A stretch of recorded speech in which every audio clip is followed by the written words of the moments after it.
So welcome everyone. This is our fresh, new, fun Land Steward Coffee Hour.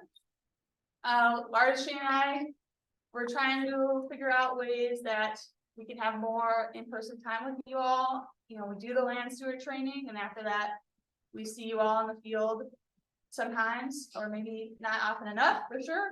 And so there's plenty of things going on throughout the year, and sometimes there's just too many emails to send, and I don't want to send more than you all need, but these are going to be great. So that's my little bit. Lars and Shane.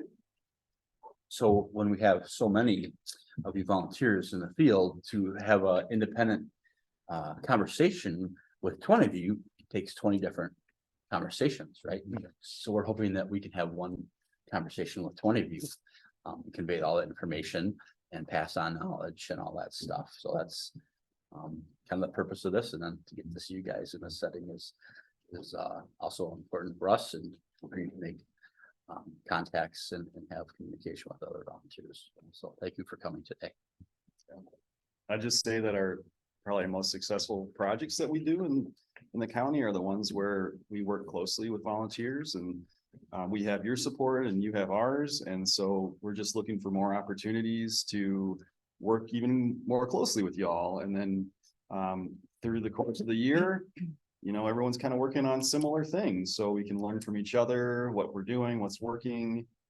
We certainly have experience to share with you all about, you know, for example, garlic mustard season. We're all working on that together, so let's talk about it, you know. Looking forward to how this maybe evolves, any feedback you have to make these helpful for you. This is ultimately for you all, so if you can give us some feedback, whatever it is, make it shorter, make it longer, put it at Robertson Road, a different venue, whatever. So just let us know how we can make these something that you want to attend. Yeah, and at the end of this, I'll be sending out, I made a online feedback form that you all can just do on your phones while you're here, or do it at home when you get home. And then, so the virtual people can also do it. Last time we had the online form during another training, and everyone seemed to love that instead of doing it on paper, which saves me a lot of work too, which is great. So now we can go around the room and just do a very brief introduction, your name and where you most often work, or if you don't have a specific park that you work at, What's your favorite park? What's your favorite park? And then just a reminder to speak pretty clearly and loud towards the microphone. I don't know how well people can hear us, but hi, Rita. So I'll start. Claire Lambert, I know all of you. Thanks for coming. Volunteer for you. Dave Lucy, Indian Lake County Park. We're working on a number of projects over there, but they've got a 17-acre savanna, I'd say creation project, because it's not a restoration, it's a creation, because there's hardly any prairie plants or anything value on the slope. The slopes have been logged by the Amish loggers and cleaned up by volunteers, and now we're in the process of seeding our way across the slope, and we've got a few hundred feet before we hit the eastern boundary, and the 17 acres has been cleared, but things are going well, but species that are coming in the weeds, that is. The newest staff here, and I'm Freddie's assistant. So I'm excited to meet you guys here and everyone else part of the volunteer program. Tamara Hill, I most often work at Yahara Heights in Cherokee Marsh, and I love working with these guys. Shane Otto, speak up.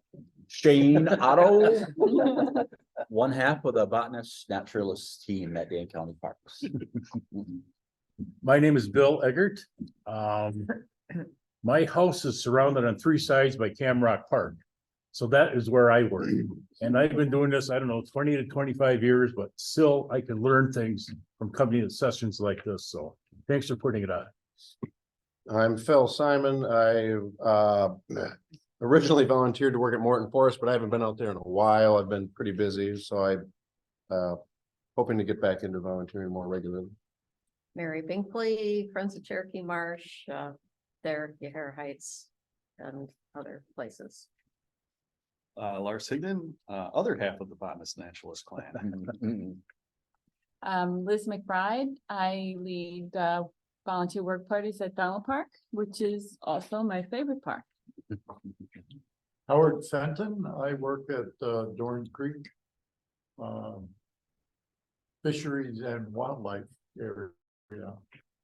Near kind of between Middleton and Westport. I also spend a lot of time at Holy Wisdom Monastery, which is nearby and is a source of a lot of the prairie seeds that eventually may end up in your parks. You have a good partnership between the monastery and Dane County Parks.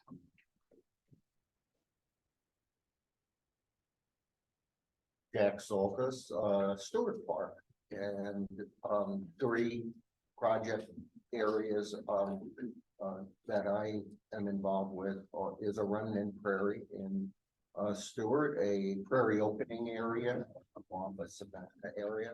And I also have been doing the Bluebirds Trail, which we have 30 boxes for almost 25 years now. So they're doing great. So I've been really enjoying that. That's a really fun part. I'm Paul Sutter. I also work at Stewart Park. Been doing that for a few years. That's it. Yeah. Oh darn, I was hoping I got away with that. Just your name and what park is your favorite. You don't work in a specific park. The microphone is there. Speak loudly towards it. The camera is there for the virtual people. Hey, virtual people. I'm Kiana and I just go where I am called. Do I have a favorite park? I don't know if I do have a fave. I feel like I'm still discovering what Dane County Parks has to offer.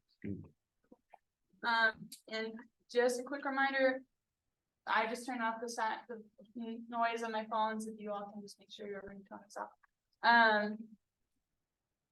If anyone who's like short clarifying questions during this, happy to ask them, but save like longer questions towards the end. We'll have a Q&A session at the end, but I'm gonna share a PowerPoint, and sorry, virtual people, don't mean to forget you. Glenn and Caitlin, do you want to pop on the camera or just the audio? And I'm gonna try speak loudly if you can.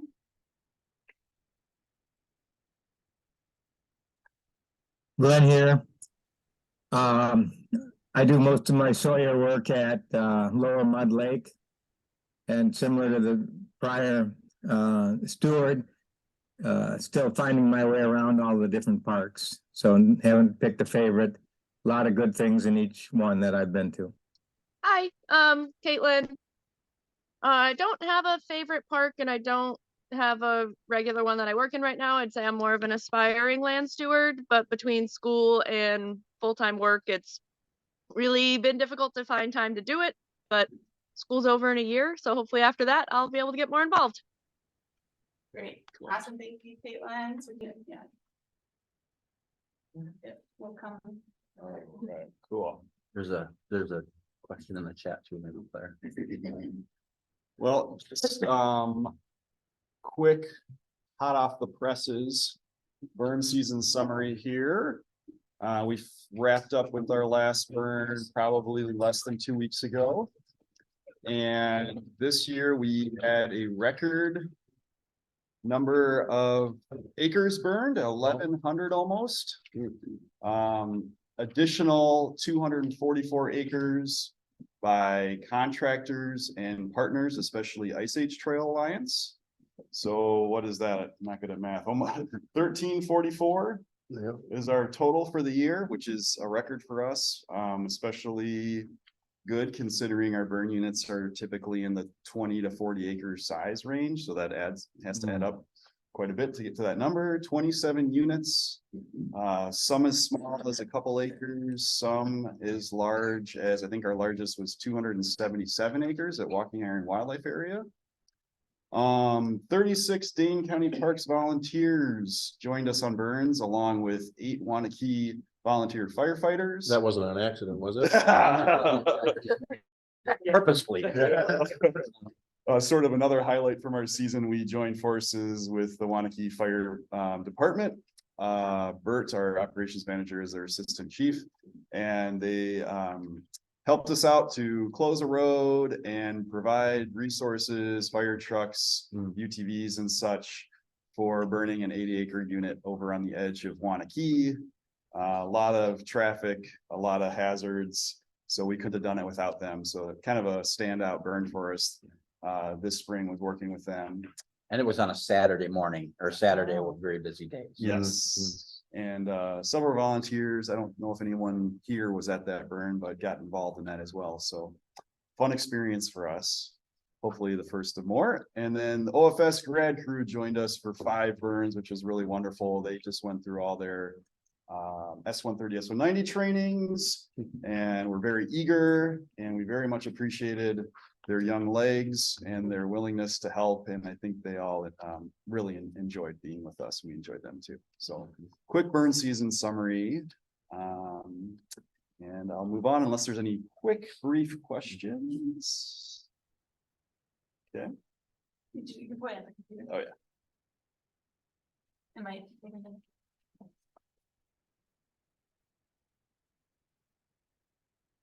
Now it's gonna advance like 3 slides.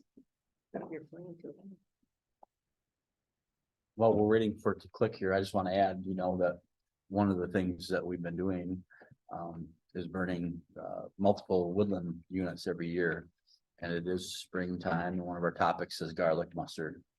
And feel like our prescribed burning has really helped us manage the garlic mustard and some of the woodlands that maybe you help manage as well. So it's exciting for us to be doing those type of burns.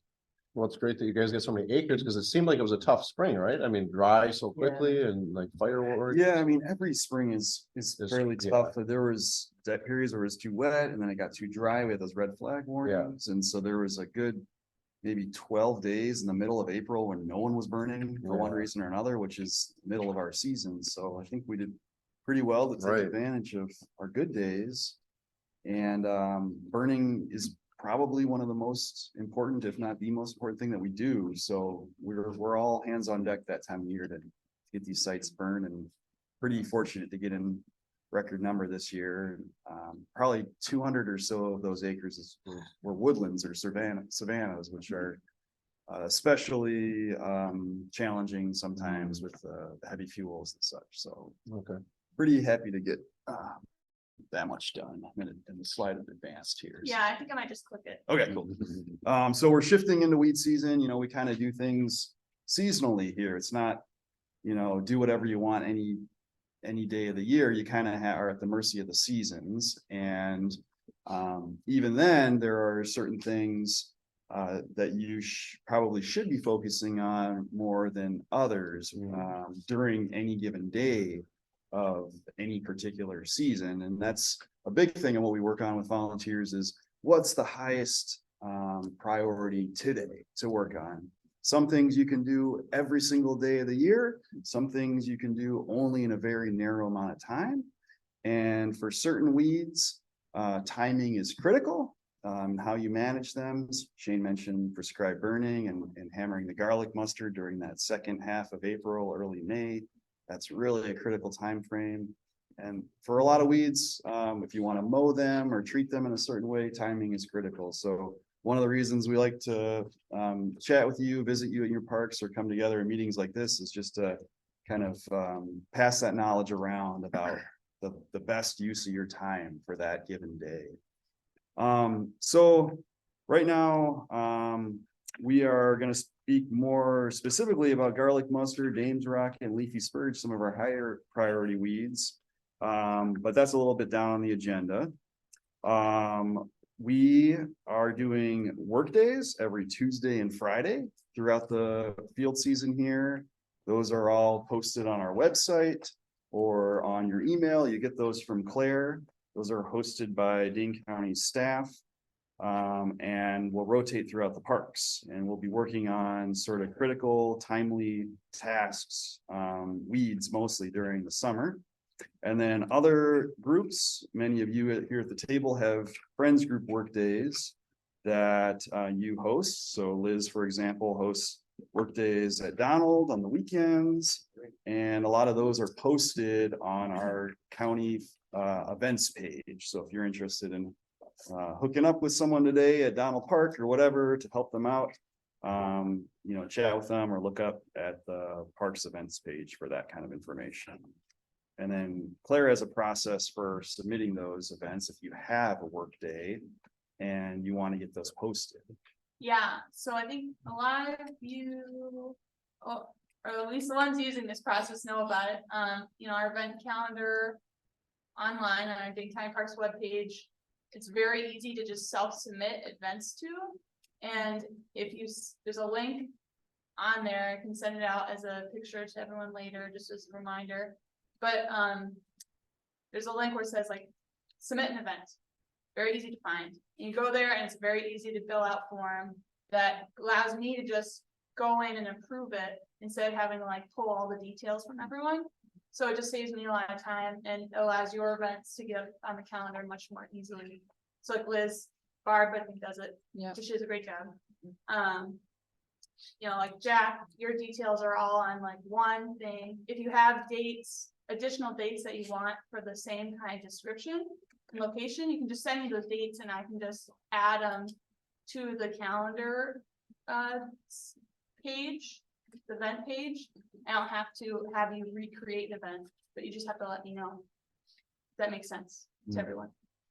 But that really saves me a lot of time. It really, like when we pull any of our event summaries for like the newsletters, we always pull from the event calendar. I get a lot of emails about events coming up. I can't like really search back through my emails to pull them, so that's why I do it that way. So if you have events, I'm happy to promote them as long as they get on the event calendar. That's the first great step. If you want to keep it small, we can talk about it more in depth. You can just let me know. So Claire, just give you the dates, you don't need to. Unless the description of the event changes. And then we can go from there, but we can talk about it individually. Okay, I great. just wanted to remind everyone of that fact. All right, as we shift into weed season here, Shane is going to give us some updates on Parsnip, OFS, and other items. Yeah, I'm gonna actually start at C and work backwards through the other two here. As we were talking about the work days that we have coming up on Tuesdays and Thursdays, you might see some new faces leading those work days from Dane County Parks. You know, myself, Claire and Lars have typically been leading those work days in the past. We recently were able to hire Chris Cole from the Department of Natural Resources, a 15-year veteran with the Department of Natural Resources, and is highly experienced doing all this type of work that we're doing. So we're very lucky to get Chris.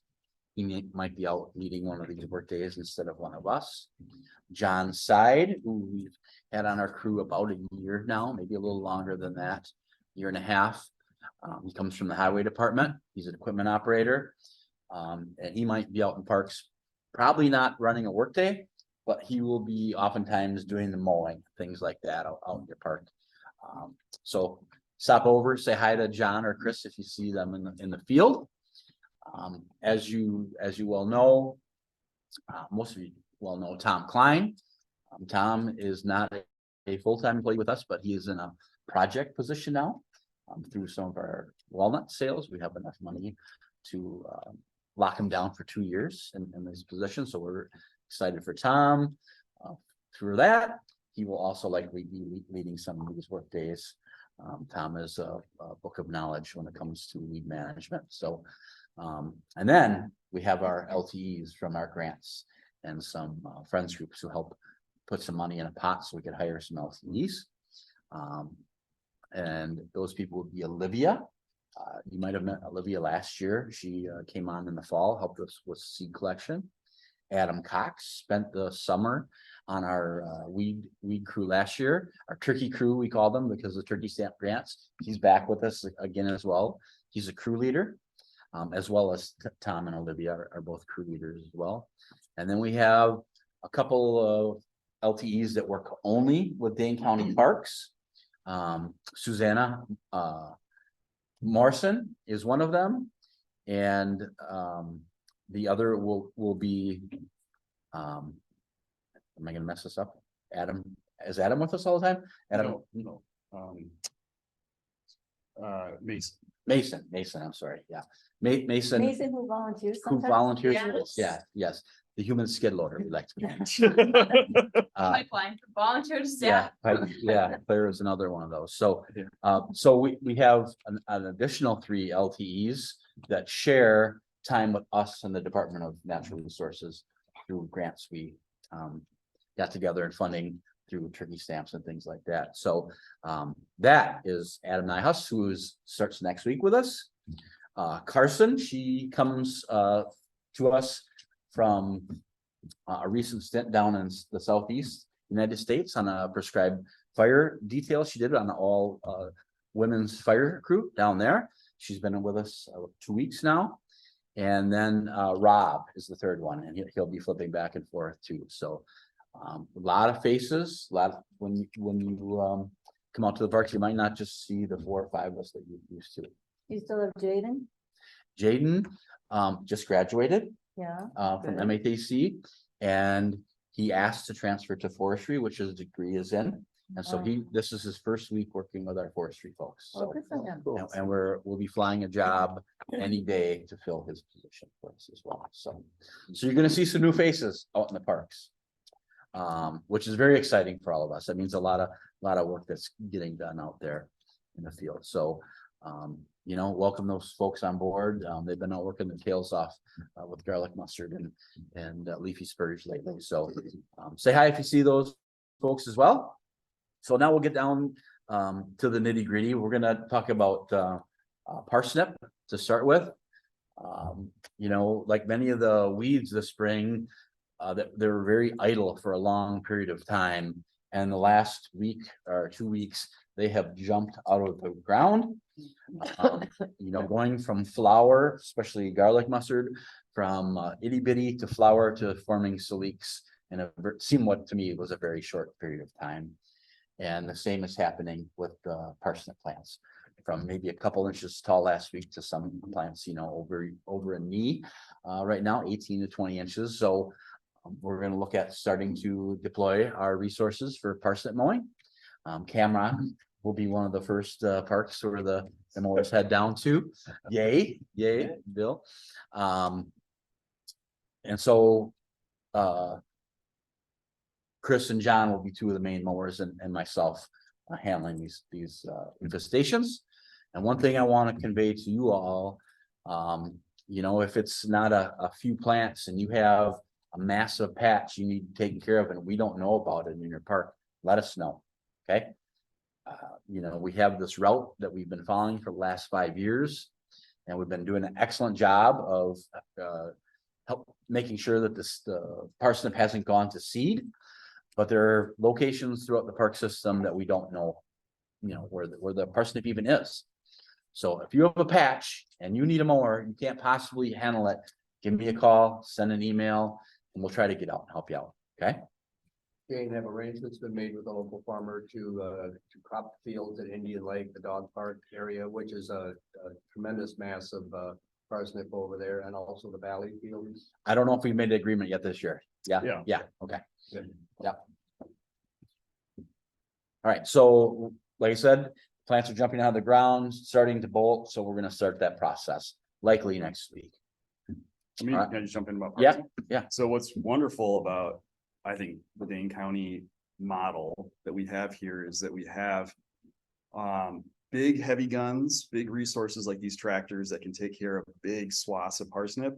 But if we just had those resources and nothing else, all the stuff around the edge, all the stuff in the woods and the periphery where we can't get those equipment, they all go to seed, and the population keeps spreading. But we've got such a broad swath of different kinds of resources that we work with you all. We have our seasonal staff, and together when we merge and layer these approaches, techniques, different tools together, we can really well in a really thorough way cover these areas, so that the big mowers go to the big patches, the brush cutters go to the margins, and then the people hand weeding are in the woods or along in the smaller populations, and working together as a team, we can really tackle and eradicate some of these species and make a big difference in our parks. But that only really works when we all kind of like talk and communicate and work together. So, yeah. When does the parsnip go to seed? What time of year? You know what? We're gonna go into the Yeah. nitty gritty of parsnip. Later. Yeah, huh? yeah. All right. Yeah. After the commercial break. Yeah. So just because we have these big machines doesn't replace other, volunteer efforts or anything like that. They Yeah. complement each other is what the point is I'm trying to say. Okay. Yeah. Well, I might tag along when we get to there, then like, isn't it too soon to mow, but you'll tell us the Yeah. timing. Okay. Yeah, absolutely. And then another one of our resources is our Operation Fresh Start Cruise.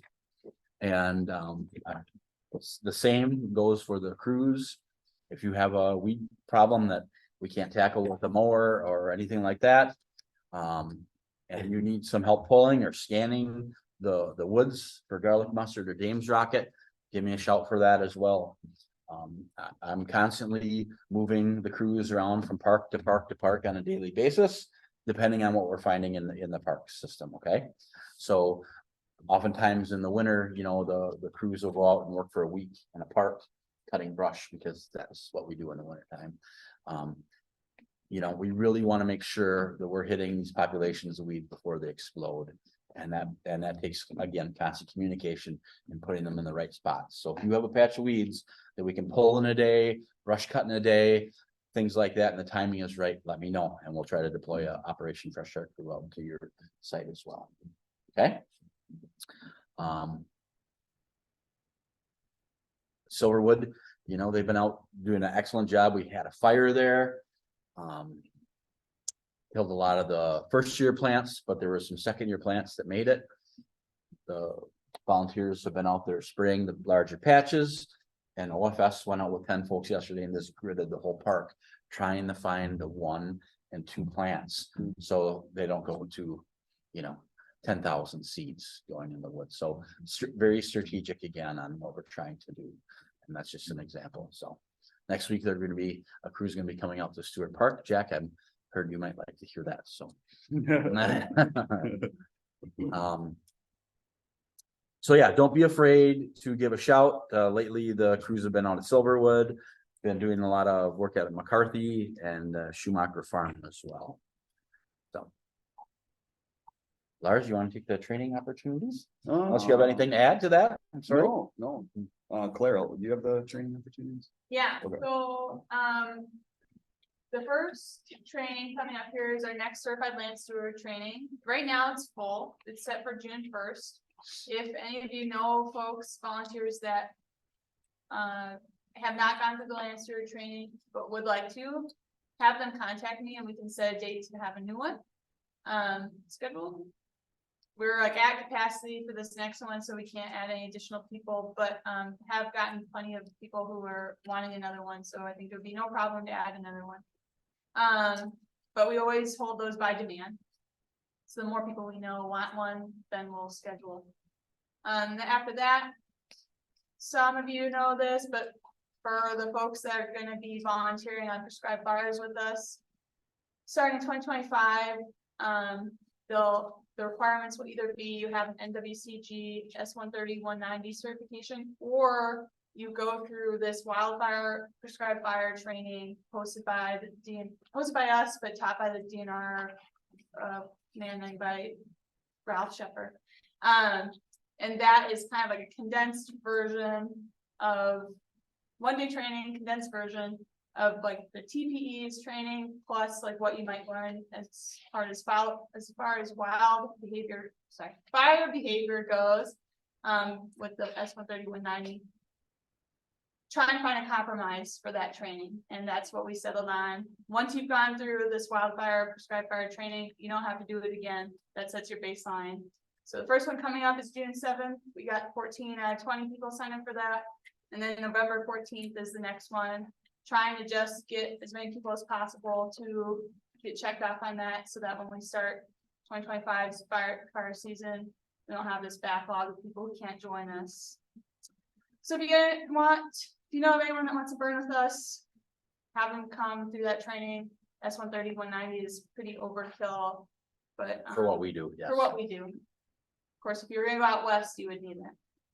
No one here is probably gonna do that. November 14th. is One you'll be hosting with DNR. Yeah. And where do we sign up for that? I sent it out in an email, but it's on our event calendar. Yeah. Just look up wildfire prescribed fire training. The training that they give us is, or they'll be providing for us, is what the DNR provides to the local volunteer fire departments. Let's give you an idea. And then the last thing, at least for right now, is we just had a series of saw level 1, level 2 chainsaw safety classes at Leafy Hill and in Lake.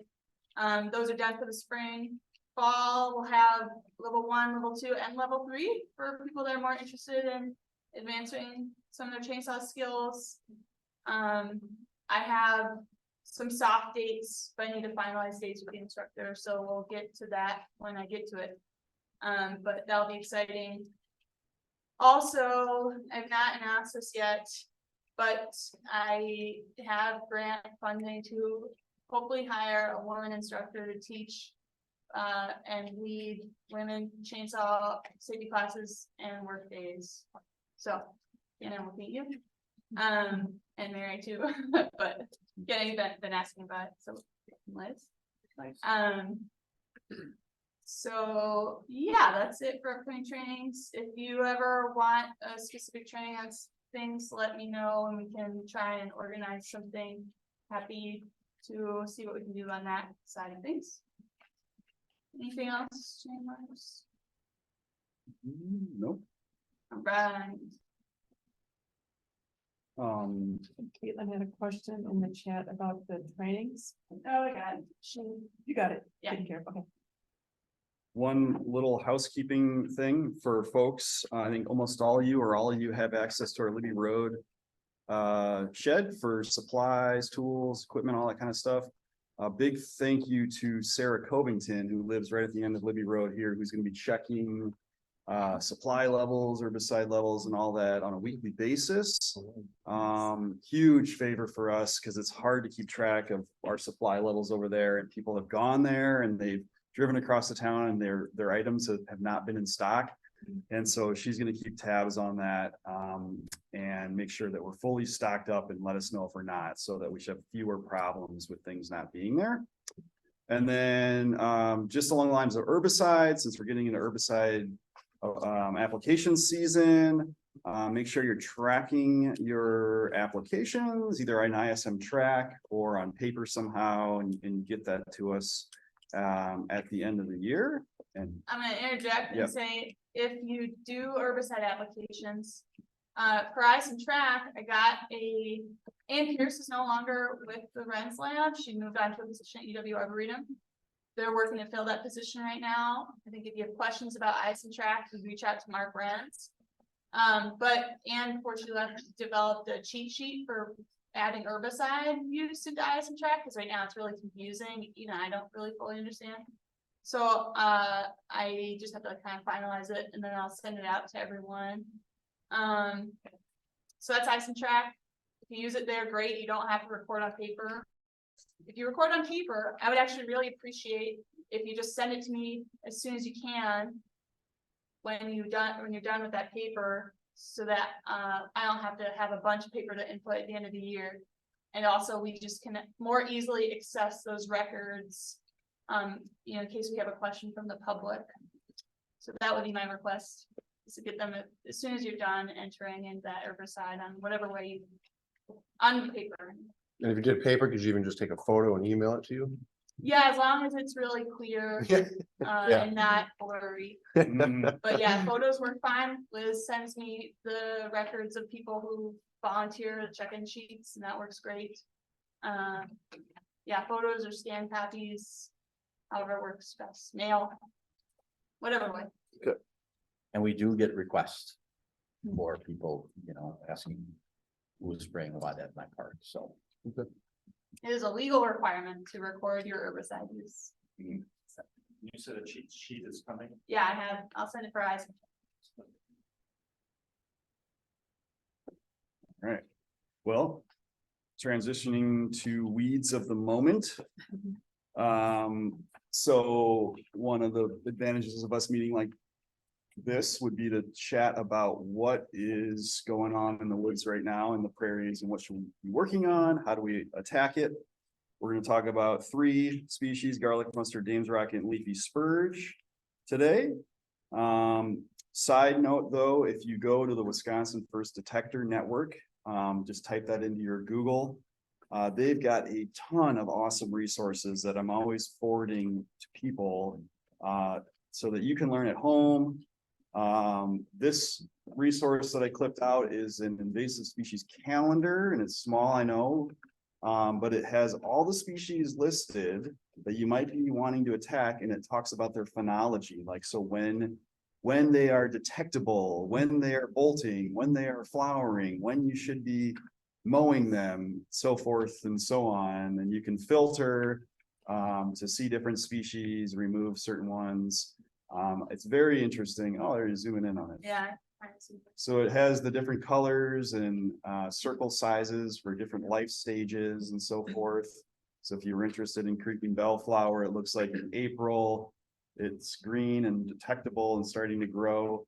And then by July, it's yellow and flowering. That's probably what yellow means. So take a look at this and their other resources. They've got fact sheets on every species with management techniques. And certainly you can always give us an email or a phone call about combating whatever you're interested in, unless you want to dig deeper into their website. And this is all online, right? Yep. Okay, great. Yep. Quick question, Lars. Yeah. Once something has gone to seed, is it even worth our time to take that seeded plant out? Yeah, it's Or- you've kind of missed the window of opportunity there. Right, depending so I'm what's- saying, should we do something else once we know when the timing is? Yes, let's talk about, that's maybe a broader subject. We'll say that for the Q&A session. All right. There, yeah. Let's go to the next slide though and talk about garlic mustard. So who all here is maybe working on garlic mustard in some capacity this year? A lot of us are. One of our primary invaders in our woodlands, and it can be certainly overwhelming. Probably our worst woodland invader is certainly up there. Right now, if you go in the woods, they are in this late flowering stage. So you can see there's 4 petals at the very top of that plant. They are making their pods called saliques. And those saliques, this picture was just taken like yesterday, are very narrow, thin, and straight. They are not filled out yet with seeds. As this plant continues to progress, you will more visibly be able to see seeds bulging inside of those saliques. So they won't be like a straight noodle anymore. They'll be like wavy in and out, where the seeds are bulging like this, all the way up and down those saliques. I tend to think of that transition from noodle to bulging as the time in which I have to change management approaches on that plant. At this stage right here, those seeds are not filled out. They're not mature and viable, and you could still spray it. You could still weed whack it. You can hand pull it and let it lay in the woods as long as it's up on a rock so it can't reroot. So wait a sec, I'm sorry, Yeah, go ahead. but those seeds won't mature inside that when the rest of the stuff from the roots in the plant goes up into the seed? Right. They So won't? at this stage, Okay. you're safe. Yeah, got it. Once those seeds start to bulge, and you can see them doing this inside Okay. those saliques, you're kind of entering that danger zone where are they viable? Are they not viable? At that point, you could be leaving viable seeds behind in the woods. So that's when you want to bag them and take them off. Hopefully you don't get to that stage. Hopefully you've planned ahead, you've done your spraying, your mowing, your burning ahead of time so that you're getting these plants tended to in this noodle stage or earlier. And you don't have to do any bagging because that adds triple the amount of work. And we hate carrying bags around and taking them to the landfill. So right now, we're kind of in this stage. I will actually just have people strip Mm. the plant and bag that instead of taking the whole thing out. Decreases the bulk, Mhm. and yet we know that's like, There you they're pretty much. go. Better. Yep. And weed whacking at this stage is somewhat effective versus root pulling? So we've been doing a lot of trials with weed whacking mustard the last few years. It used to be thought of, I used to think of it as a non-viable option. Right. Not something you would do because it Which is always waste of time, sprouts. But we've been seeing really great success in some of our parks, multiple parks with weed whacking. Just knocking them down when they're in the full flower or like this stage in the late flowering stage. Not very many resprouts in some cases, or the resprouts are very minimal. So they come back and they flower and maybe they produce seeds, but most of those seeds may or may not be viable. So it's really a great way to go in and get a lot of area covered with very little damage to the soil, very little damage to other vegetation, because anything that gets mowed in this way that's native tends to resprout just fine. So we've had sites like at Prairie Moraine, yesterday, Anderson Farm Park, where a few years in a row of mowing has been really helpful to rapidly get rid of that population, or at least get it really whittled down. And think about how much less effort that is compared to hunching over and bagging. Minor details. Yeah. We basically, unless it's the onesie twosie, Yeah. routine, we don't pull mustard anymore. Mhm. Yeah, I've actually just changed to having people pull within like 10 feet of the path. Because that way people are not then picking up seeds in their shoes and walking them somewhere else in the woods. Prioritize things. Yeah. Yep. Good. Another note of optimism on garlic mustard, that 17 acres that you asked me to go across last year and take care of the garlic mustard. I ended up with probably 15 to 20 big black trash bags filled with pulled plants that filled the back of my pickup truck up to the cab. And I hauled them to Mendota and filled up one of those metal dumpsters there with them. This summer, I came back this spring, and I've gone across that slope twice, and I've got a half a bag of garlic mustard in that bag. And I'm thinking either this, thought that I had was that, you're gonna have deal these seeds year after year for 5, 10, 15 years, and I'm gonna hate to do this again, but when I was pleasantly surprised to go across there and find hardly any this time. I was thinking maybe Shane is coming out on the weekends and grabbing. Don't tell any other park that. Well, on that note, I have a question maybe. There's out at Brigham, I've been pulling garlic mustard for years in like 3 different places, and my partner's been doing it for like 15 years. And this year we went out and there's hardly anything. So 2 of the places we haven't done for a few years because it got so discouraging because there was so much garlic mustard out there. And one place we've been going out every year in the Trillium Woods, every year and pulling or spraying.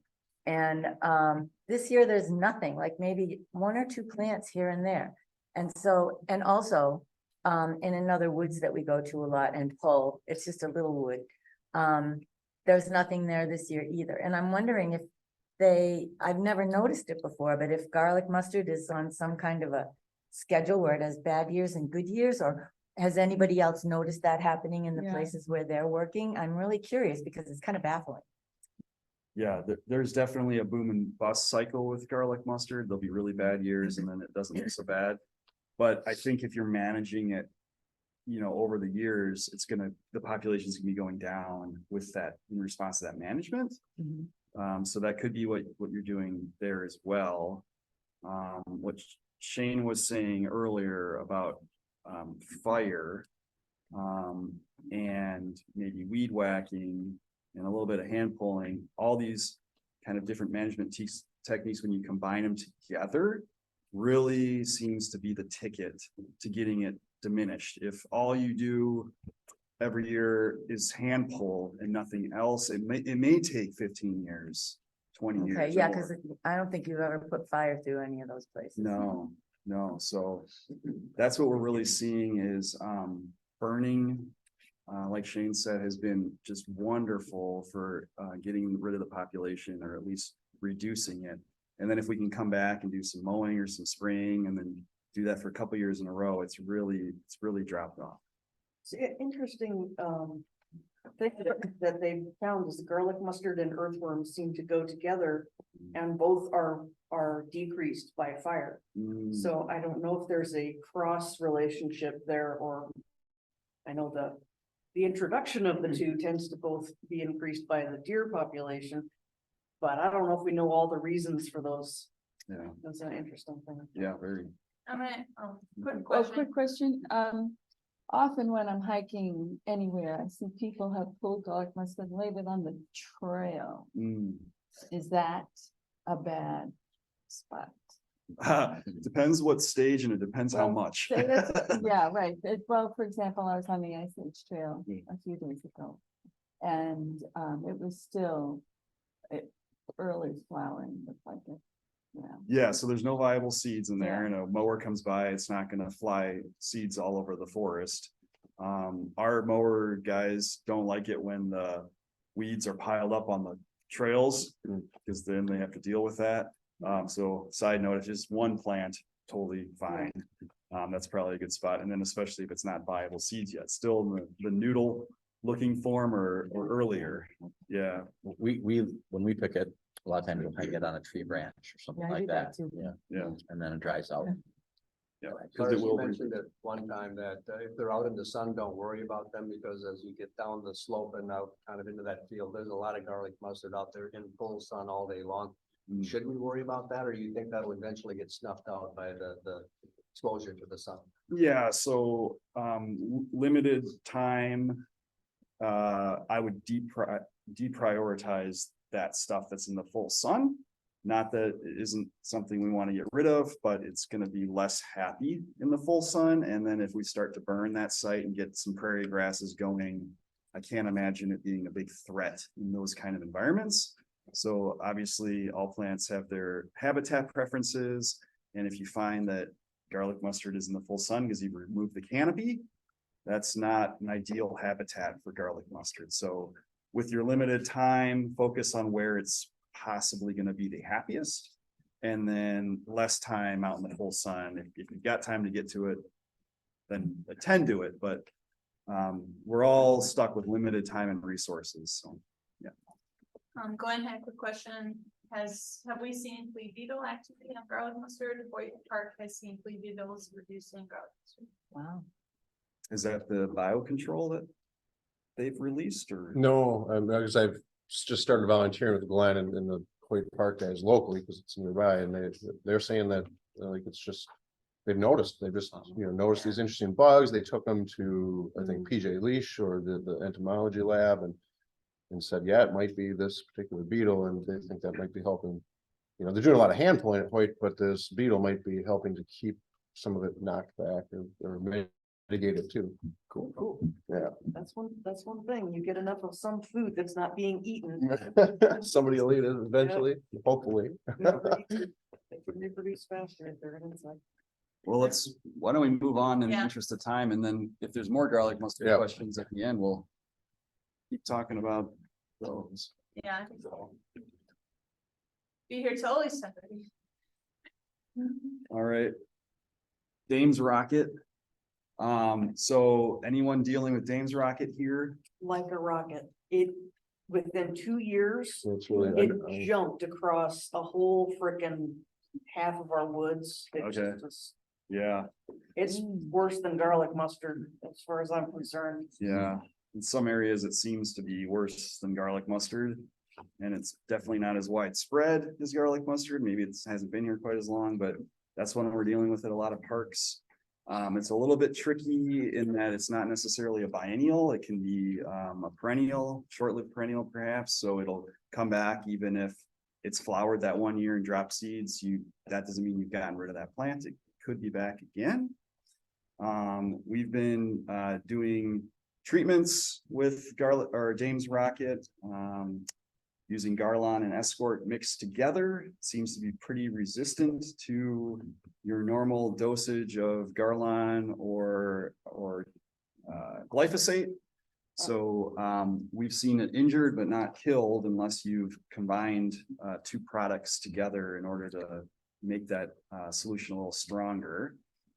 We have seen reductions in populations with burning and repeated treatments over the course of a couple years. And we have not experimented a whole lot with mowing of Dame's Rocket. It's a perennial, so it doesn't necessarily die after it flowers. So I'm not so sure what the likelihood of success is with mowing. Right now, it's just starting to flower. It's behind the Phenology of garlic mustard, even though they coexist a lot. So you've got a little bit more time on Dame's Rocket than you do with garlic mustard. If you've got both of them, you might want to focus on the mustard and then shift over to the Dame's Rocket because you just have a few more weeks left in the Phenology. And that's sort of what we always have to deal with is what's the most important priority in front of me right now.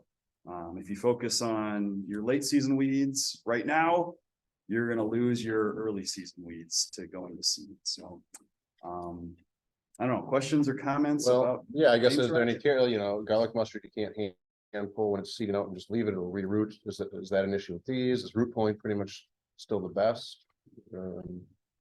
Yeah, so when you pull the Dame's Rocket, you can pull it. You'll notice that it takes a lot of soil with it when you pull it up and leaves kind of a divot. I don't know if you've seen that, but I don't especially like to do a lot of soil disturbance when we're doing management on weeds because it just seems to encourage them more. So while you can do it, I just kind of be mindful of the soil disturbance. And then you have to also be mindful of the stage of the seed formation. So it's going to be like Dame's or garlic mustard where it forms the saliques. It's in the mustard family yet. Yeah. And you got to watch for the bulging of the seeds inside those pods. If they're not bulging, you're probably safe. If they're starting to form in there, then you got to bag it or at least bag the top and haul them out. So. Okay. And what about weed whacking? See, I just don't know what the I'm trying that now and yeah, we've just put so much chemical down. Yeah. I mean, I'm just torn. yeah. And also the Dame's Rocket is growing with the garlic mustard. Yeah. So trying to, it's tough. Right. Something's better than nothing. Huh? Something's better than nothing, mowing it. Reduces Try it. some of the energy going to the plant, right? Well, it's the one area and you're right. I mean, up in the sunny prairie opening, you don't see much of it. Either of them. But as you move down towards the oaks and the Savannah area, it really is something else. I'd just be aware, like, we've got a whole hillside where they got going first that is direct sun all day long. So I don't know if that's what you just meant just now, but they don't have a problem with sunlight. Yeah, there's some there, and I've been taking care of that. Okay. I just heard you say though, with garlic mustard, prioritizing these different areas and for sure. Once I get into that filtered light conditions, wow. Yeah. And they're together now. Right. So. I would try the weed whacking. It would at least prevent seed formation this year. But next year, those same plants may come back. But then try it again. Yeah. Well, for that one area, that's what I plan to do. So stay tuned. I think we've sprayed the Oak Savannah area, so we chemically treated that. So we'll have some comparisons over the next few years. So stay tuned. Yeah. Yeah, we might find out a decade from now that we should have left the garlic mustard because it would outcompete the Dane's rocket. Alright, I wanna move on just for the sake of time. Okay.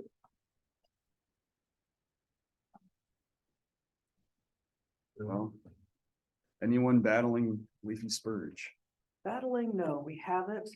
We've got a couple of introductions of the spurge beetles. I don't know if that's doing a whole lot, if it's keeping it at bay. That was a recent introduction and then a second batch of introducing to try and bolster the population. I'm gonna have to ask the parks, city park, meadow people how the extent is, but I do think it's not spreading as fast. And then we did have a caterpillar introduction of the I think it's a spurge moth. Absolutely freaking gorgeous. Haven't seen any of them, so I'm hoping they're in there somewhere. I have yet to see them. Those look cool. Yeah. Is anyone else dealing with spurge at all? Indian Lake has it, but Tom came over with the OFS crew and they've been in a number of places in the park going after it. Gotcha. You all have seen it along the highway, I'm assuming, though? Yeah, oh god. Okay, well, if you see yellow carpets along the highway, those are all spurge, and they've really taken off in the last 20 years or so. And more of a weed out in the western states, it seems, but here we're starting to get it. And you know, we have so far small little populations, mostly in our parks, that we have Tom and seasonals go and get because they're just little patches. And it takes a specialty herbicide. So this would be sort of a species where let us know if you're seeing it and we want to catch it early. Yeah. So there's early patches in Indian Lake. There's probably early patches in your neck of the woods too. So Lars, did you say this plant is, what makes it special is it's a perennial, right? that's true. What's Yeah, that? it's a perennial Mhm. and it's got very, very, very deep, extensive root systems. Yeah. So just mowing it, not even gonna touch it, burning it, not even gonna touch it. Pulling it doesn't work You either. can't pull. No, it's destroyed a lot of rangeland out west just because you basically have to nuke the stuff. Yeah. We have a new herbicide that seems to be very successful. And if we catch these small populations within the few years, you can get the stand down to just a couple stems. And there's a few that we've seen to eradicate it. So there is hope. But we've got to try to catch it early. As Kathleen was saying, there is a biocontrol for it, a few beetles that we've released in certain places like Pheasant Branch. But it seems that certain site conditions really influence how successful those beetles are. Maybe rangeland sites out west or drier sites in Wisconsin, there seem to be more successful, whereas at Pheasant Branch, we don't see much reduction there. It's a pretty fertile, heavy soil site, tall prairie, and it doesn't seem to really touch it, so. Quick point about kind of the idea of this, because I got a question from someone actually earlier this week. Mustard, like the yellow rocket and leafy spurge like bloom around the same time, even though the mustard blooms sooner. The way you can tell them apart pretty easily is the leafy spurge has like a cup shaped petal, and it also has more of a greener tint to it than the rocket will, so. I don't know if you can blow up that picture, but it's a really distinctive shape. I don't even know if that's a, like if you're looking at the flower or if it's. If you break More the like those stem, petals are leaf wraps. I'm yes, sorry. they are, Yeah. they are. Yep. Yeah. If you break the stem, there's a milky sap that comes out like milkweed.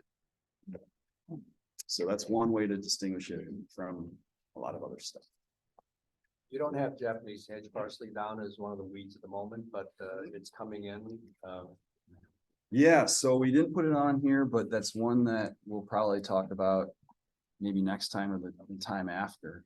Yeah, that would be like a later season one. Okay. Oh, it is. 'Cause it's everywhere right now. Yeah, I've been 6 pulling a inches lot of it. high. It's again, the priorities, you know, it's not flowering. We got time. Yep. All right, let's move on to the upcoming weeds. Shane, you want to touch on these? I'll take wild parsnip, Yeah. sure. You know, Oops. Sorry, Mowing seems to really help with the species. The timing of the mowing is what's critical, and that's, we need to have it in flower. We cannot, in our operation with, all these parks that we're dealing with, we have to start pre-flower, and we try to hit the end of the route in full flower. And what we're seeing is the ones we're hitting last is where we're really seeing the reduction in the populations in the parks. So we're, it's going to seed. Is what is it? Monocarpic is the type of plant that it is. So it's it can grow forever too. And then, but once it puts up its seed, then it's done, right? Seed pods. So if we can get them at that time, they're done. They should be done.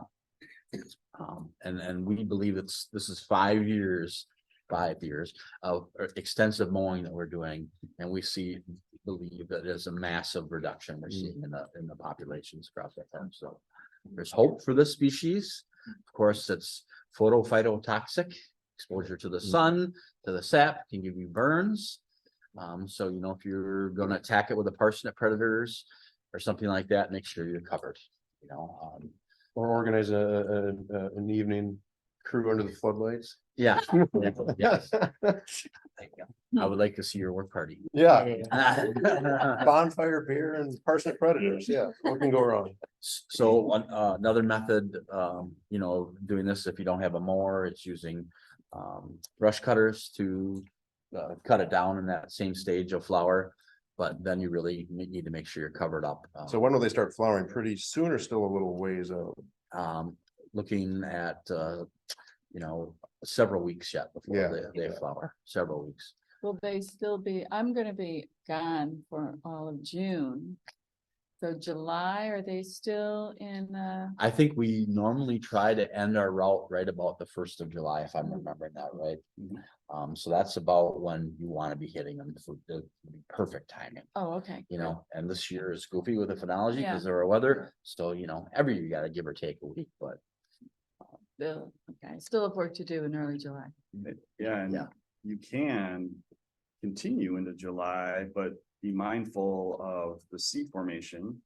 And if you see them making the little coins, you can bag them. Oh, okay. And you don't even have to take the whole plant off. You just clip the little seeds off and put them in a bag, like you're collecting prairie seeds. Just make sure you're covered up. Right. Yeah. And then, of course, a method that works anytime is the parsnip predators, severing the crown of the plant, the growing point, and just leaving it lay is something we often do. Takes care of it as well. There's lots of parsnip predators at Libby. We probably need to get another order in. Really easy to use. We can give you a demo any point in time if you need, but just keeping that blade at a 45-degree angle at the crown of the plant so you can sever that root further in. And then people often say dig. Well, I think that's a misnomer. We don't want you to dig in and rip up the soil like you would with a shovel, because then you're disturbing the soil like Lars mentioned. So you just insert the blade, kind of like a knife, pull it back out the same angle you put it in, and knock over the plant to make sure that it's been severed and you're done. So I got a recommendation about the parsnip predator, because at first I kind of went, what's the big deal? And then I went out with a group of kids and there weren't enough parsnip predators to go around. So I just used a regular shovel and I dig it in and I sever the root and it whacks me in the face. So, so I'm out for the parsnip predators. Yeah, the nice thing about the parsnip predators, for anyone that doesn't know, they have like an indent, like a shovel is a curved, piece of metal, right? But the indent of the parsnip predator allows that root to kind of sit right in the middle of it, so you can cut it very easily, and not have it whack. Right, and it goes that way instead of this way. It goes away. And oftentimes when you're cutting it, you can't maybe even tell that you cut it. Because you can't see any soil disturbance, maybe the plant isn't reacting, but you walk past it a few minutes later, it's wilted, you cut it. I like to tip it over so I know that I cut something and not have to come back to it and do it twice. You listen for that nice satisfying cut sound. Whatever. Sprinkler, since your batteries. Oh, no. So because these are upcoming weeds, I'm gonna go through them a little quicker, but this is one that I would not worry about right now. If you have these other weeds you're worrying about, if you have no other weeds, go ahead and go after it, right? Okay. All right, so next one is crown vetch. I think some prairie experts would say this is the kiss of death to your prairie. Once it gets established, you're in for a fight of your life. Again, this plant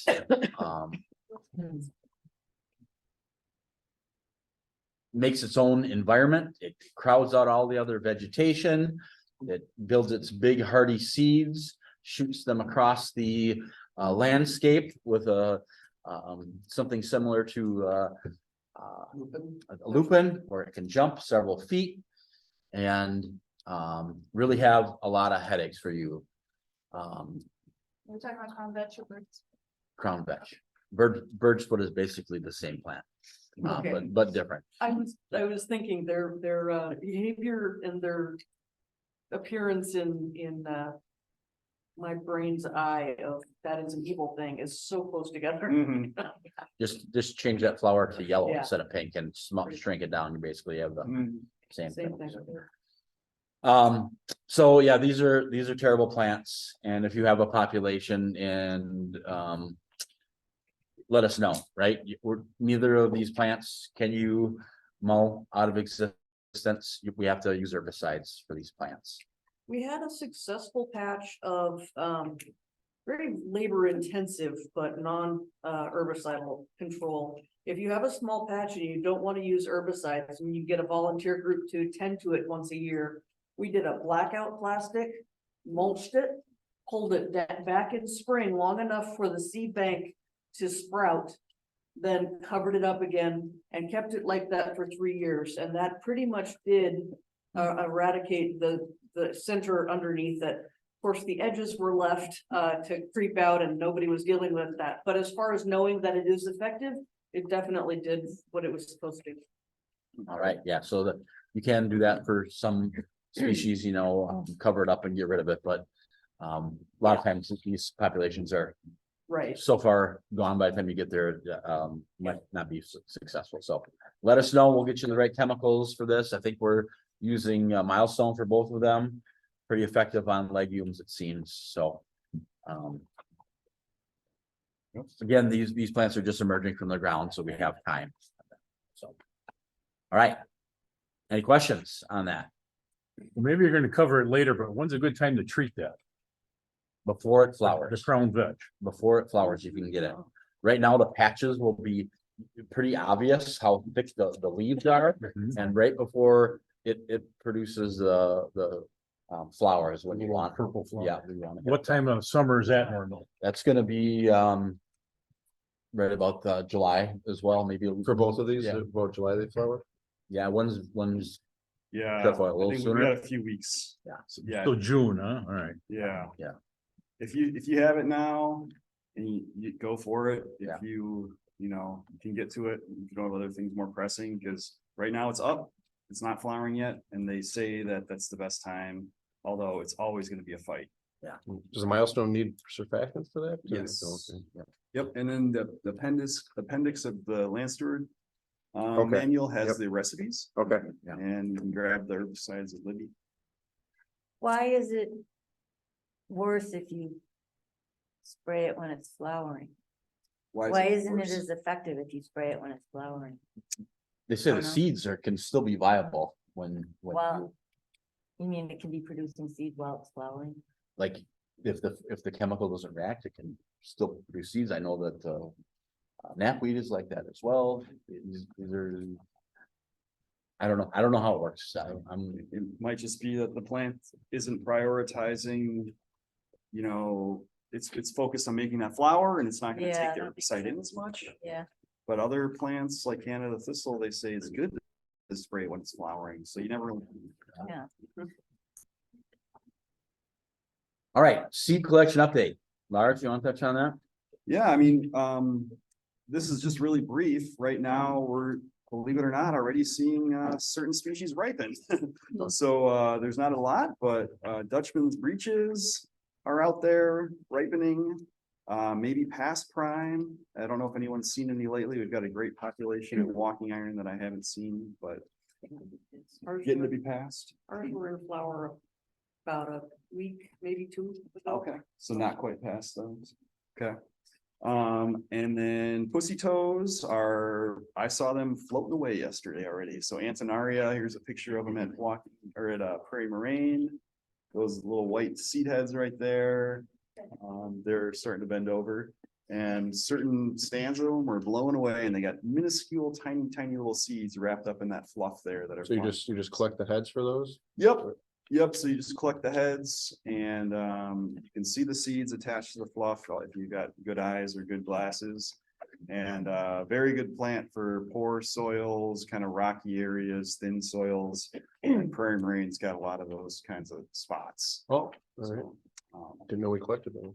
Yeah, so one of the species you can keep an eye out for, and we'll kind of do this every time. We'll talk about not just the weeds, but what seeds are coming down, so that you guys can prepare for any collections you have. Yeah, We don't have the seed bay set up yet for drying, right? correct. But maybe we should put out one rack. I think we should put out one. And I had. Well, I guess we should prep the space in case you do want to collect seeds, prep it to accept the things to be dried.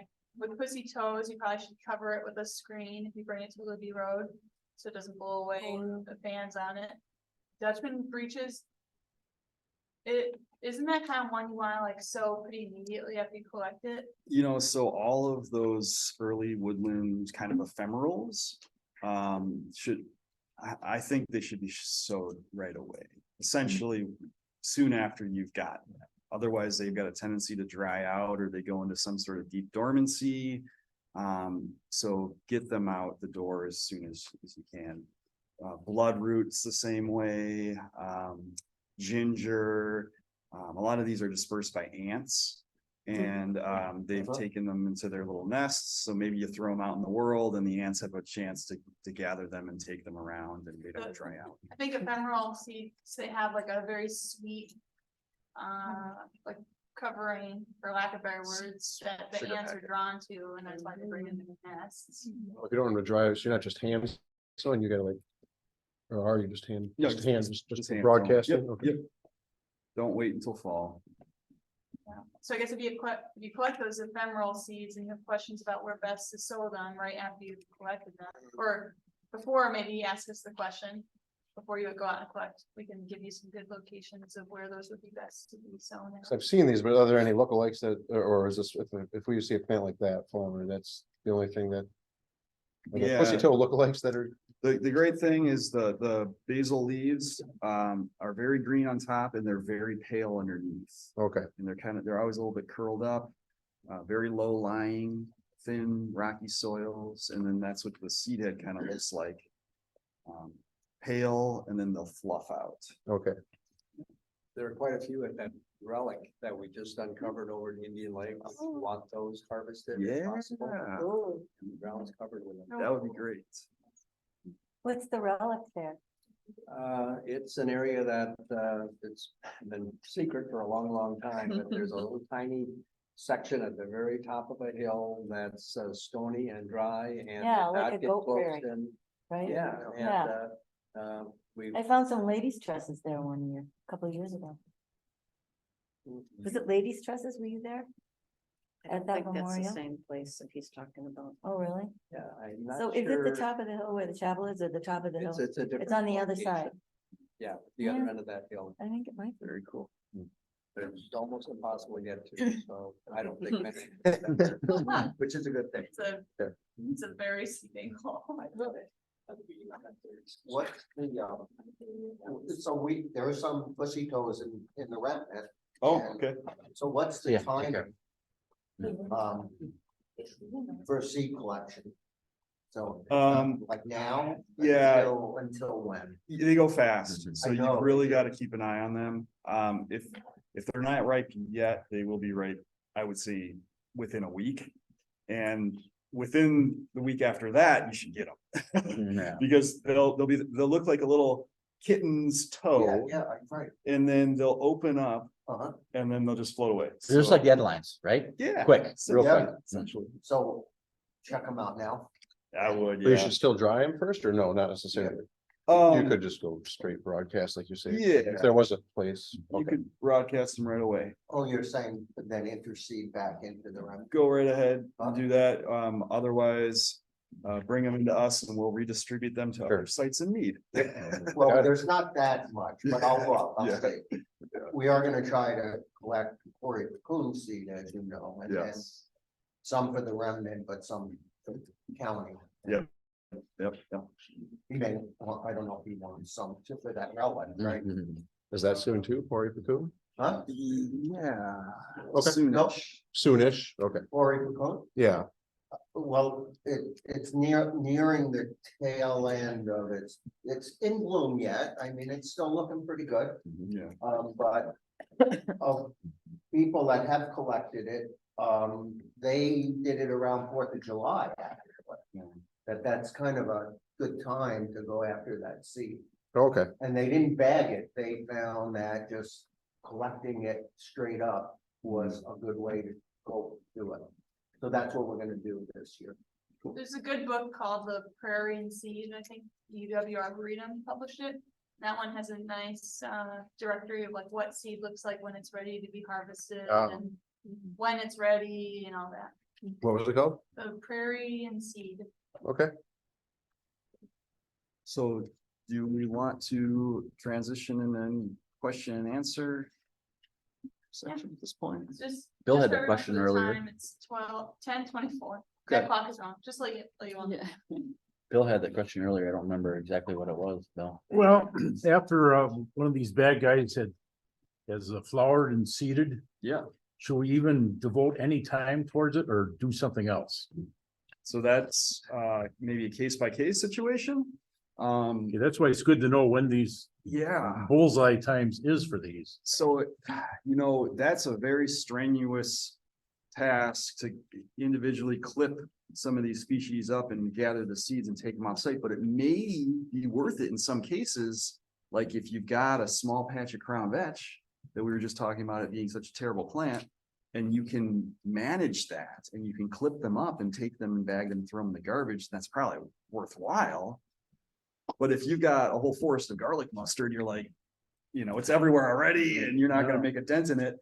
That's the kind of difference there. So we could help you kind of sort through those questions you have. if Like you've got a the specific- upcoming weeds, does that mean it's too late to do the garlic mustard? No, They seeded and gone or? no, you've got some time on the garlic mustard. It depends a little on environment, so you might have a patch that's kind of done, and then there's stuff that's not even out of flowers yet. Yeah. Would you have another patch, plant in mind, or were you thinking about garlic mustard? Well, I'm just thinking in general, Yeah. once things have seeded.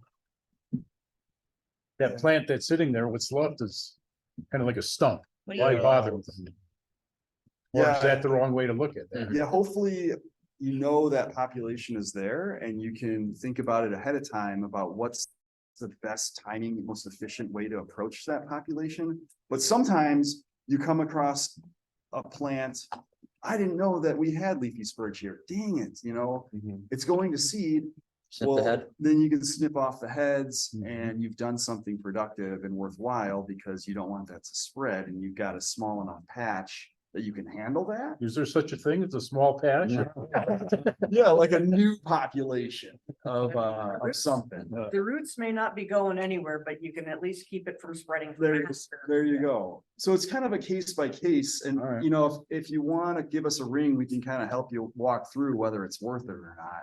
It wouldn't be something you could just blanket statement say, No, or yet. go for it. Right. Yeah. I tend to make gains in small areas at a time, which on the one hand is really frustrating, but on the other hand, it means we can kind of not worry about the chemicals as much. I'm just wondering if there's a way we could maybe get a list made up of decent native weeds, aggressive things that would go under, in the damp areas where the Dames Rocket is. I've got some kids who want to do a project of pulling out Dames Rocket. And I'm also kind of on that, like, well, is that a good idea or not? So if we knew there was like I know there's some places where I could put some hemp, native hemp, and displace some of the burdock because the conditions are really similar, and I'd rather have the native hemp there. So something like that for Dames Rocket. If there's any native weeds that are aggressive, natives to help with that. Virginia waterleaf, yeah. One thing that we do often, I don't know if Shane's thinking the same thing as me, I but think we probably are. Go ahead. okay, well, so we will often in wooded sites take out Dames Rocket, garlic mustard, whatever it is, and you got bare soil, and that's perfect for weeds to recolonize. So putting something in its place is very helpful. And we often will throw in native rye and like bottle brush grass, Virginia wild rye, New Canada wild rye, if it's sunny enough, silky wild rye, and those will germinate fast and are easy to establish, and they will start to crowd that site and hold it as sort of like a friend placeholder. Yeah. Well, that's the idea, except I think Canada wild rye in an open area, and I'm not seeing it, Yeah, it should be sprouting now, right? Like it should be, little sprouts. all right, Yeah. I'll look again. Yeah. One of the things I think that we talk about when we decide we're gonna manage this area, right? There's a couple factors, right? But one of them is, can we get fire in the ground?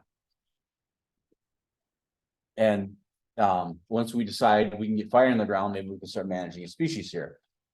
But what really that means is that we've created the conditions for fire, and we've created the conditions for some of these placeholders to be able to grow, right? Yeah. Creating those conditions is the key, is because how they started is because the conditions came to their favor for the invasives to grow. The oak savanna became a woods, which was more shady, and then the woods got invasives, like buckthorns, and then the garlic mustard takes place. Now you have to reverse the order of those things. Yeah. And make the environment that more harsh to these weeds. And one of the things that I wanted to mention through the talk today was whether it's fire or herbicide or pulling, it's the competition through the native plants that we're putting into place that I think really is the final nail in the coffin for some of these plants, is getting our good stuff established, right? It's a holistic approach, right? And if we can get the rise established very well, they green up fairly quick, they mature quickly, they hold that spot, and then they are burnable too. Then we can start to manage the weeds even with some broadleaf herbicide that doesn't affect the rise, and get some fire in there, and then introduce maybe more of our diverse spores and so forth. Yeah. Cool. I have a question about my yard. I have a really huge problem with creeping bellflower. And every year I go after it, and sometimes I miss spots, but I make sure at least that I pull them when they're in flower.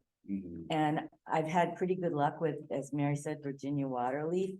Seems like a good competitor for it, because in the areas that I've concentrated on, there's not very much bellflower. But in the areas that I haven't, I'm so frustrated with it. Do you have any ideas for controls for that besides? Because I know every little piece of root you leave in the ground turns into another plant, so. Yeah.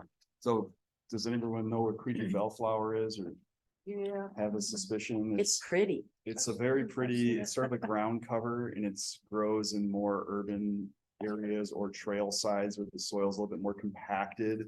So even out at Fescue, we've got a good amount of it along the roadsides and the trail sides where there's a lot of compaction and people walking.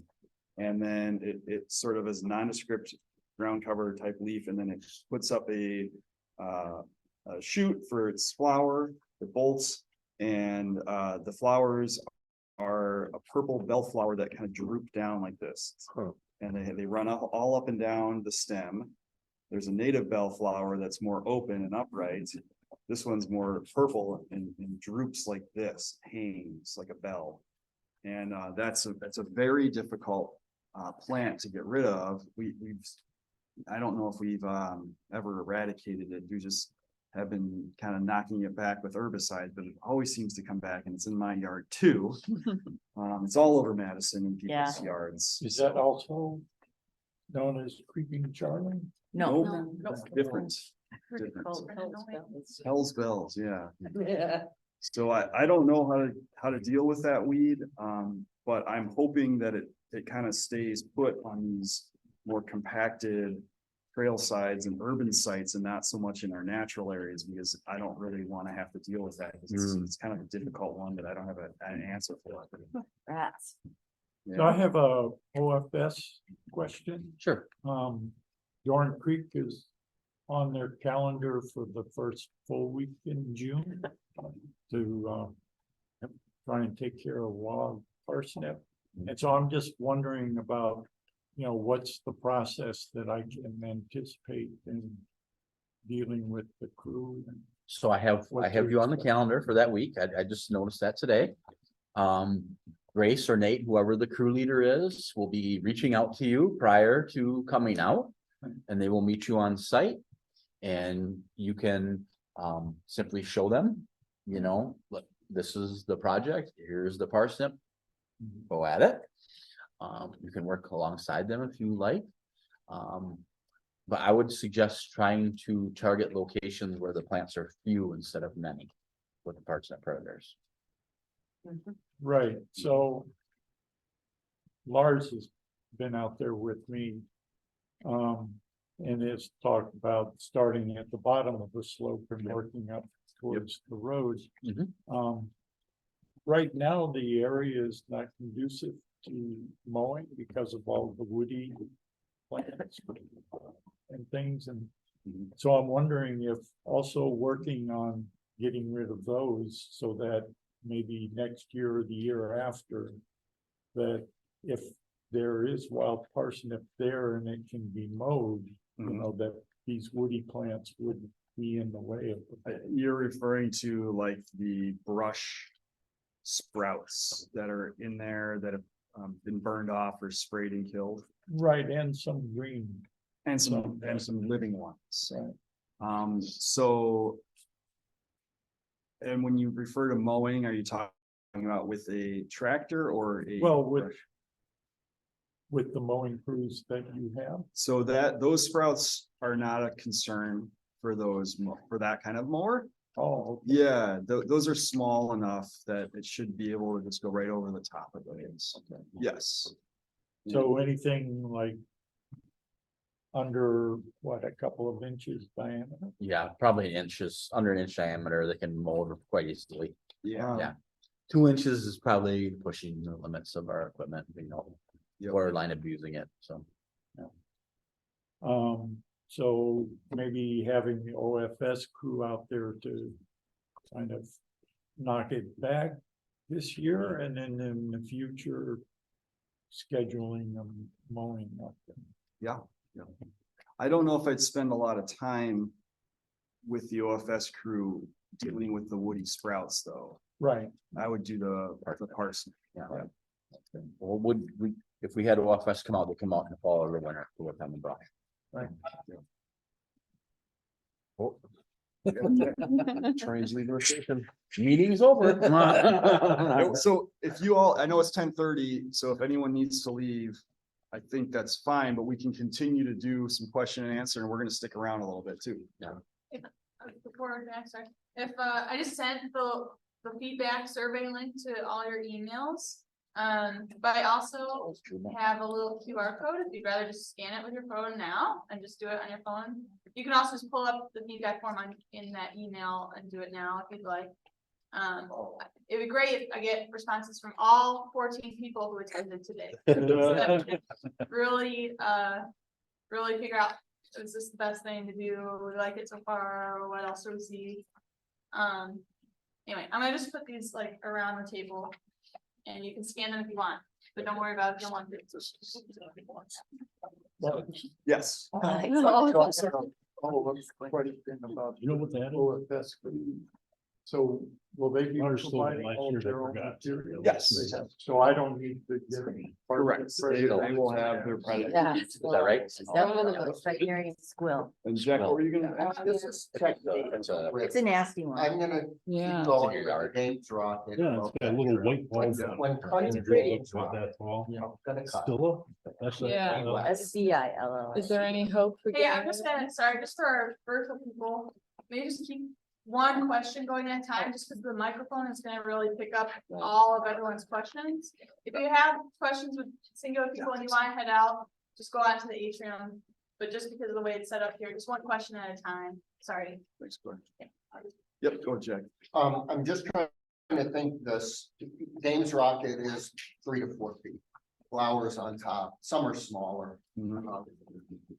Is it more beneficial to cut almost nip the tops, get the tops first and then the bottom? And not leave any, is there a risk of those flowers, if you cut it at the base, laying there? Of the nutrients and whatever, and the remaining water in those stems, of having some of those flowers still go to seed as they're laying out? A good question. So I've been going in the bigger stands, one cut, take all the flowers off heads, and then I come in and underneath it. So my suspicion is that we're at this stage, at the early flowering stage, is what I would call Dane's Rocket right now. It is, right? You're too far away from producing good seed to risk that stem being able to push it across the finish line Yes, to make those seeds. Right. If you were a couple weeks further ahead, that might be something you want to do. Cut the heads off first and then cut the stem lower. But my guess, and I don't know, but my guess is right now, we're so far on the early side of things that you wouldn't have to do that. Okay. So meaning just cut the flowers off? Yeah, you would, my hunch is you don't need to cut the flowers off first before cutting the base off Okay. at this stage right now. Yeah, I've just being super careful doing it. Yeah. Just takes a little bit of time. Yep. Not much. Yep. The other thing is when you're cutting, we were talking, second piece to this is Dane's Rocket and garlic mustard, they're big stands of it. You cut that in. I thought garlic mustard and possibly I've heard Dane's Rocket may be oleopathic. And so here you're cutting and brush cutting and it's laying all over the ground in this area. Yeah. Is that a risk to that soil environment Years ago. in establishing then natives? Well, the allelopathy is in there from that garlic mustard being there for probably decades. And to come in and cut the mustard or pull it and let it lay. I don't think it's going to be significant enough to worry about after that population has been there for so long to just leave the plant lay on top is not going to make a difference. But it will make a difference in that it's a lot more work for you to bag it all up and take it off site. So just that alone tells me, don't worry about that kind of detail, because every detail that you kind of get bogged down in doing equates to less acreage that you're able to cover. So just that balance. Thank you. Yeah, yeah. That's very helpful. Yeah. So then, I'm sorry, go ahead. Just to be sure, for this Saturday, Yeah. we see Dane's Rocket, cut it at the base and let it lay, Yeah, I think you're fine. and rather than, Digging out the rather root. than dig a root? So that's different than what Jack was saying. Okay. Jack was talking about mowing. Oh, Mowing oh, technique. okay. So with the Dame's Rocket, it's a perennial. Yeah. So if you mow it, it could come back next year. Right. So best to take and spade it out with a parsnip Okay. predator, and then you've gotten the root out. Oh, okay. You just need to get that crown of that top of that root for Dame's Rocket. And at this stage, I'm saying it's probably safe to let it lay in the woods. It's not far enough along that you have to bag it and take it with you. But don't shovel out the whole root. Use the parsnip predator to sever. I think that's best because there's less disturbance then. Okay. Yeah. With the garlic mustard, you can just pull it and let it lie. Break off the head or something? At this stage, Yeah, I think you're good to let it lie because the Okay. seeds aren't developed enough. They haven't filled those saliques, those pods. Yeah. But remember that garlic mustard has that unique ability to reroot. yeah. Oh, that's So right, you yeah. gotta Hang it, hang it, or- Hang it, yeah. Yeah. Or put it on a stump or. Yes. All right. Exactly. Yeah. In regards to grasses, I've noticed after spraying with the concoction that we've been spraying in the oak trail, some of the grasses look brown, look like they've taken a hit. Yeah. Is that normal or am I overspraying? That could happen, especially if on a hotter dose. Like if you're using that full dosage, and you hit a direct hit on a grass, it could get a little peaked. But I think it's worth the collateral damage there, that the amount of acreage you can cover with spraying, with that technique rather than having a hand pull, and it'll probably perk up. It'll be fine.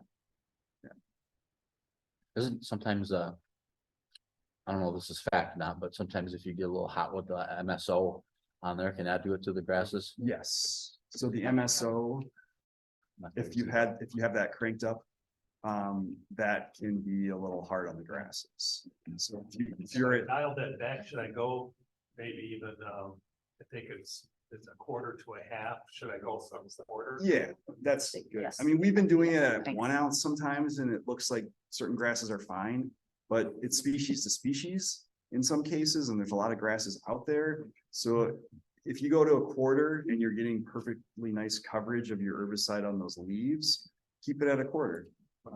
All the MSO was doing is letting that herbicide spread on that leaf surface and helping it penetrate. So if it's not beating off the leaf surface, like in water beads, and you're getting coverage and it's sticking to the plant, quarter is fine. Yeah. So the culprit probably was the MSO. It could have been, yeah. Yep. Could. Okay. Yeah.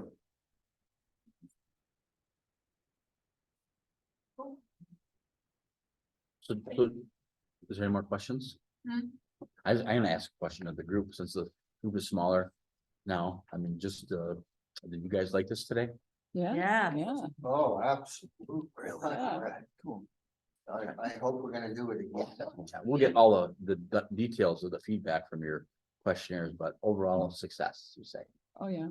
Yeah, and it's good to hear others and their situations, so all around, it was very worthwhile. It's hard to know what people are thinking, but oh, One more thing, Mary is wondering about an updated herbicide guideline. sheet. Oh. I know we wanted to make some modifications. yeah, so that back of the appendix of the Land Steward handbook has some great guidelines, but as time goes on, you know, you always are learning more and things are evolving. And so, for example, our brush mixture that we're using on buckthorn, we have dialed up our recommendation of Garland because we've had too many incidences of resprouting buckthorn. Even with 4 ounces a gallon plus escort and MSO, we still have I would call an unacceptable level of buckthorn resprouts. Does kill some, but not everything. So we've amped that up to like 5 ounces per gallon of Garland. And that seems to be doing the trick based on what we're seeing this year. We haven't updated that table yet, but I don't know, maybe we're due for that. And especially if people are running into issues. There might be another one in there that we've had trouble with as well. The MSO So, yeah. would be a little high. So, Do update that, we could probably make it like a sticker to. Yeah. Or something to paste over that page in the handbook. yes, yes. Does anyone that's still here have any trouble with an Asian lilac? Thank you, guys. I have. Thank you, see Liz. someplace else had a lot of good. Thank you, Liz. Yeah. Thanks for coming today. Yeah. Yeah, great. At Anderson Park in the Schultz Woods, they have a lilac, an Asian lilac in there that is. Wide lanceolate leaves, flowering right now, gets real tall. Branches hit the ground, they root. Cut it off, you throw the branch on the ground, it roots. I don't know about It's that. horrible. I didn't know Mhm. Yeah, that. it's quite a Yeah, mess. Anderson. Well, I got it all over my property, Mhm. not all over, but a lot of it. So I've not put it into it, I've been cutting it off and burning it, Treating it garland. the big stuff, but it's just crazy. Wow. The branches lay down and they root and you get more. And it's not much fun. I'm sure someone planted it as an ornamental forever ago and it just got wild. Wow. Do you know what you call it? It's a lilac of some sort. It's definitely lilac. Yeah. And I think I've seen it somewhere different Asian lilac. Okay. Do you remember that, Shane, in the woods at Anderson? I don't remember that one. We couldn't figure out what the heck it was. I never really seen it very often. I can show you anytime. Mhm. Yeah, picture. Alright, for the sake of me not wanting to manage this computer anymore. And. Going once. Going once, going twice. Keelan, thanks for attending virtually. I'm gonna close us out here, so I'm no longer managing this Zoom. If you wanna say goodbye, I'll give you a minute. Otherwise I'm gonna close it out here pretty quick.